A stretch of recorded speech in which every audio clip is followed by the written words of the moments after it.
ತುಮಕೂರಿಗೆ metro rail ತೆಗೆದುಕೊಂಡು ಹೋಗಬೇಕು ಅಂತ ಹೇಳಿ ಭಾಳ ದಿವಸದಿಂದ ಪ್ರಯತ್ನ ನಡೀತಾ ಇತ್ತು. ಮಾನ್ಯ ಮುಖ್ಯಮಂತ್ರಿಗಳು ಕಳೆದ ಆಯವ್ಯಯದಲ್ಲಿ ನಾವು ಫೀಸಿಬಿಲಿಟಿ ಮಾಡಿ ನೋಡ್ತೀವಿ ಅಂತ ಹೇಳಿದರು. ಅದರಂತೆ ಸುಮಾರು 3.5 ಕೋಟಿ ರೂಪಾಯಿ ಖರ್ಚು ಮಾಡಿ ಹೈದರಾಬಾದ್ ಕಂಪನಿಯವರು ಫೀಸಿಬಿಲಿಟಿ ಸ್ಟಡಿಯನ್ನು ಮಾಡಿ ಸರ್ಕಾರಕ್ಕೆ ಕೊಟ್ಟಿದ್ದರು. ಮಾಡ್ಬೋದು ಅನ್ನುವಂಥ ಅಂಶ ಅದರಲ್ಲಿ ಭಾಳ ಸ್ಟ್ರಾಂಗಾಗಿ ಕೊಟ್ಟಿದ್ದರು. ಅದಾದ ಮೇಲೆ ಮತ್ತೆ ಚರ್ಚೆ ಮಾಡಿ ಇದಕ್ಕೆ ಒಂದು DPR ಮಾಡಬೇಕಾಗತ್ತೆ ಅಂಥೇಳಿ DPR ಮಾಡೋದಕ್ಕೆ ಮತ್ತೆ ಟೆಂಡರ್ ಕರೆದು ಆ ಪ್ರೋಸೆಸ್ನಲ್ಲಿ ಒಂದು ಕಂಪನಿಗೆ ಕೊಟ್ಟಿದ್ದರು, ಮೆಟ್ರೋದವರೇ ಕೊಟ್ಟಿದ್ದರು. ಅದನ್ನು ಮಾಡಿ DPR ಮಾಡಿ ಅವರೆಲ್ಲ ಅವರ ಹಂತದಲ್ಲಿ ಎಲ್ಲ ಚರ್ಚೆಗಳು ಮಾಡಿ ಸರ್ಕಾರಕ್ಕೆ ಇವತ್ತು ಕೊಟ್ಟಿದ್ದಾರೆ. ಸರ್ಕಾರ ಅದನ್ನು PPP ಮಾಡೆಲ್ನಲ್ಲಿ ಮಾಡಬೇಕು ಅಂಥೇಳಿ ಪ್ರಸ್ತಾವನೆಯನ್ನು ತಯಾರು ಮಾಡ್ತಾಯಿದ್ದಾರೆ. ಏನೋ 20,000 ಕೋಟಿ ಅಂದಾಜಿನಲ್ಲಿ ಮಾಡಿದ್ದಾರೆ.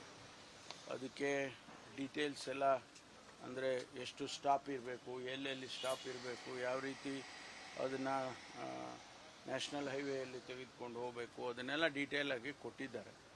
ಕ್ಯಾಬಿನೆಟ್ ಮುಂದೆ ಇಟ್ಟು ಮುಂದೆ ಏನು ಮಾಡಬೇಕು ಅಂಥೇಳಿ ಎಕ್ಸ್ಪ್ರೆಷನ್ ಆಫ್ ಇಂಟ್ರೆಸ್ಟ್ಗಳನ್ನ ಕರೆದು ಟೆಂಡರ್ ಕರೆದು ಆ ಪ್ರೋಸೆಸ್ ಎಲ್ಲ ಚಾಲೂ ಆಗುತ್ತೆ. ಯಾರು ಕ್ವಾಲಿಫೈ ಆಗ್ತಾರೆ ಗೊತ್ತಿಲ್ಲ, ಯಾರು ಅಪ್ಲೈ ಮಾಡ್ತಾರೆ ಗೊತ್ತಿಲ್ಲ.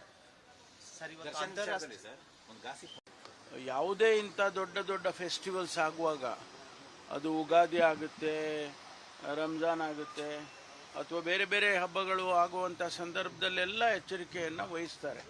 ಅದು ರೊಟೀನು. ಬಟ್ ಬೇರೆಯವ್ರು ಯಾರಾದರೂ ಕೂಡ ಇಲ್ಲ ನೀವು ಎಕ್ಸ್ಟ್ರಾ ಎಚ್ಚರಿಕೆ ವಹಿಸಬೇಕು ಅಂದಾಗ ಅದನ್ನು ಮಾಡ್ತಾರೆ. ಸರ್, ಈ ಸಂದರ್ಭದಲ್ಲಿ ಯಾಕೆ ಪತ್ರ ಬರೆದಿದೆ? ಅವ್ರಿಗೇನು ಆತಂಕ ಇದೆಯೋ ಗೊತ್ತಿಲ್ಲ. ಅದನ್ನು ಅವರು ಪತ್ರ ಬರೆದ್ರೆ ಅದಕ್ಕೇನು ರೆಸ್ಪಾಂಡ್ ಮಾಡಬೇಕು ಪೊಲೀಸ್ ಇಲಾಖೆ ಮಾಡುತ್ತಿಲ್ಲ. ಕಾಂಗ್ರೆಸ್ ಪಕ್ಷ ಈ ದೇಶದಲ್ಲಿ ಎಲ್ಲರಿಗೂ ಸರಿಸಮಾನವಾಗಿ ನೋಡ್ಕೊಳ್ಬೇಕು ಅಂತ ಸಂವಿಧಾನದಲ್ಲಿ ಏನಿದೆ ಅದನ್ನೇ ಮಾಡ್ತಾ ಇರೋದು.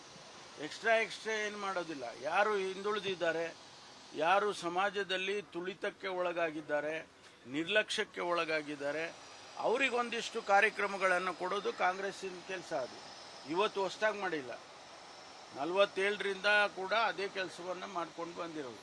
ಸರ್, ರಾಜ್ಯಸಭೆಯ